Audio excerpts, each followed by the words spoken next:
Olá a todos e todas, eu me chamo Jaqueline Borges, faço curso de doutoramento pela Universidade Federal de São Carlos, a UFSCar, aqui no Brasil, e eu estudo uma poeta chamada Juca Machado, também brasileira, carioca, nascida e também morreu no estado do Rio de Janeiro.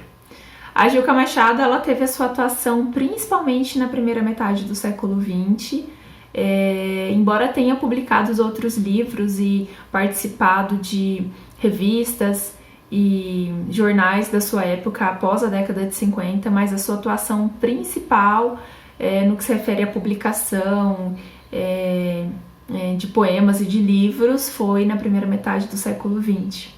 A Juca Machado, ela ficou conhecida como uma das primeiras mulheres a escrever poesia erótica no Brasil, e isso teve um peso e uma importância muito significativa na sua trajetória. Ela foi banida dos círculos literários, não chegou a ser reconhecida pelo cânone como uma poeta importante, porque ela perpassa pela temática do erotismo.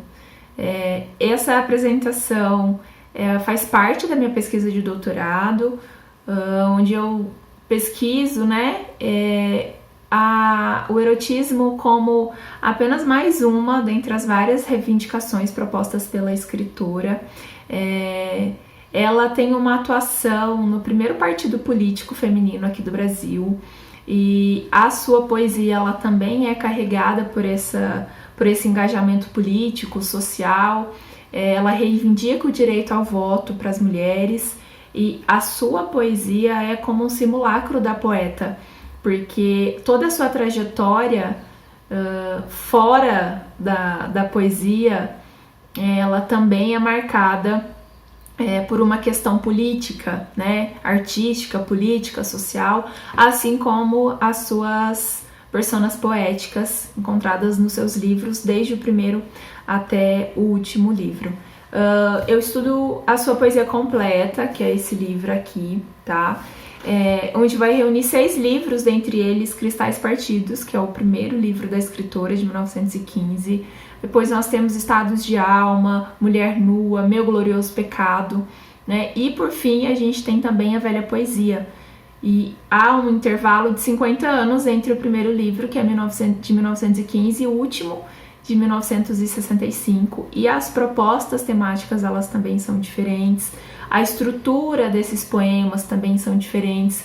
Então, enquanto no primeiro livro nós temos produções extensas, poemas muito longos, também sonetos, no último livro o que vai marcar é uma perspectiva mórbida, melancólica, poemas muito breves, muito curtos, às vezes de uma única estrofe. E essa diferenciação, toda essa modificação, todas essas transformações que a poesia da Juca Machado vai sofrendo, tem muito a ver com a recepção crítica que ela recebe durante toda a sua trajetória. Então, se no início da sua atuação ela publica livros com intervalo de tempo de 2, 3, 7 anos, no final da sua carreira ela passa às vezes 15 anos sem publicar um livro. Então esse afastamento da poeta que a pesquisadora Maria Lúcia Del Farra vai chamar de desistência, é mesmo esse afastamento da escritora diante de todas as negativas que ela recebe. Por exemplo, o Afrânio Peixoto, um crítico literário, ele vai nomear Juca Machado como uma matrona imoral.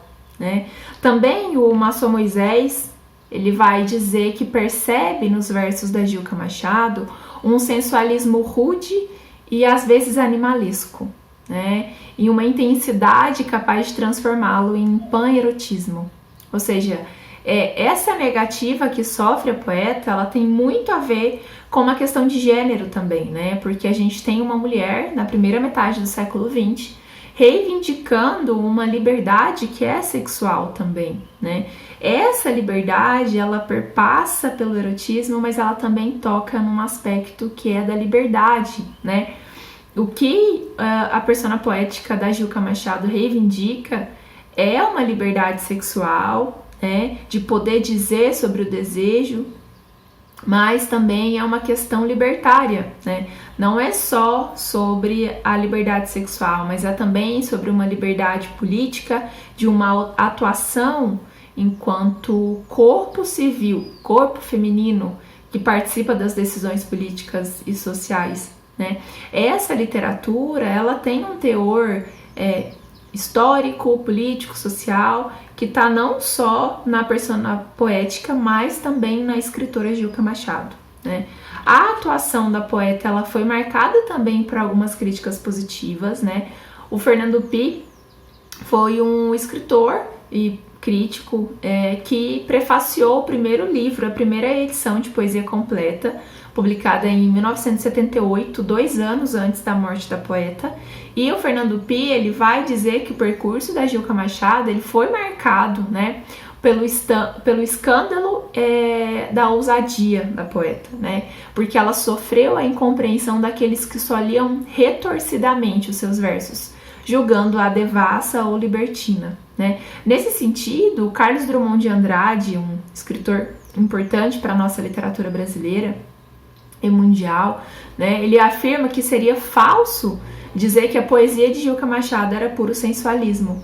Com elementos simbolistas em sua formação, tinha também algo de misticismo e às vezes acusava preocupações de ordem social, né? Todas essas críticas que sofreu a Gilca Machado teve um impacto importantíssimo na atuação e na permanência da escritora nos círculos literários, né? Ela publicou poemas como Ânsia de Azul, né, que é um dos primeiros livros de Cristais Partidos, então é um dos primeiros livros que nós podemos encontrar da Gilca Machado. E o poema diz sobre o desejo da liberdade, né, mas um desejo de atuação também dessa liberdade, de efetivação dessa liberdade, criticando então o lugar da mulher nesses espaços, né? Então a persona poética vai questionar o seguinte nesse poema: de que vale viver trazendo assim emparedado ser? Pensar e de contínuo agrilhoar as ideias dos preceitos sociais das torpes ferropeias. Ter ímpetos de voar, porém permanecer no ergástulo do lar, sem a libertação que o organismo requer. Ficar na inércia atroz que o ideal tolhe e quebranta. Ai, antes pedra ser, inseto, verme ou planta, do que existir trazendo a forma de mulher. Essa persona poética, ela está questionando esse lugar, né? E foi exatamente isso que a poesia da Gilca Machado incomodou. Incomodou porque questionou a estrutura patriarcal, né? E, ao mesmo tempo que questiona essa sociedade, questiona também uma literatura, né, uma instituição também conservadora. Então, é uma crítica de duas vias, né? Critica não só o aspecto social, a estrutura social, mas também a instituição como literária como um espaço marcado pela heterossexualidade, pela branquitude, né, e pelo machismo, pelo patriarcalismo. E é uma mulher, então, enfrentando essa estrutura, né? E então as críticas que ela vai sofrendo vão marcando toda a trajetória dela, porque ela colocava em questionamento exatamente aqueles que deveriam apoiá-la, né? Gilca Machado, toda essa literatura, ela é marcada pelo enfrentamento, né?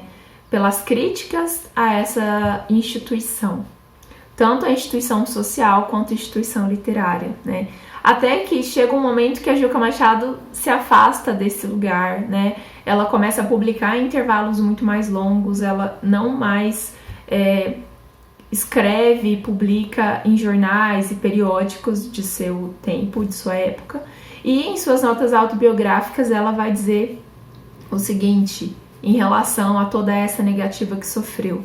Eu cito: o que omiti, fugindo à monotonia das repetições, será facilmente encontrado em todas as páginas que escrevi, por olhos que queiram ver. Diz ainda: sonhei ser útil à humanidade, não consegui, mas fiz versos. Estou convicta de que a poesia é tão indispensável à existência como a água, o ar, a luz, a crença, o pão e o amor, né? A Gilca Machado, ela percebia que a literatura podia ser uma estratégia, um caminho, uma possibilidade, né? Ela acreditava na arte como uma estratégia de mudança, de enxergar a sociedade, de criticar essa sociedade, de propor novas formas a toda a sociedade e essa estrutura, né? Acreditava que a arte podia mobilizar também, né?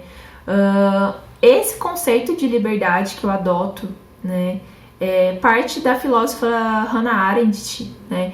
Ela vai afirmar que é difícil tocar em um problema político particular sem implícita ou explicitamente tocar em um problema de liberdade humana, né? Ela também que diz que um sujeito, a partir do momento que questiona a liberdade, ele já não é livre. A liberdade, para ser livre, ela não passa pelos questionamentos, ela simplesmente acontece, né? Essa questão que a Gilca Machado vai trazer ainda é um ponto muito atual, né? Ainda são questões muito atuais. A arte, a literatura, ela é uma estratégia, ela é uma força promotora de mudança, e a Gilca Machado fez isso ainda na primeira metade do século XX. Essa pesquisa está em andamento, e o que eu trago aqui é uma parte desse percurso mesmo, dessas reflexões que ainda estão acontecendo. Eu agradeço o espaço e me coloco à disposição. Muito obrigada!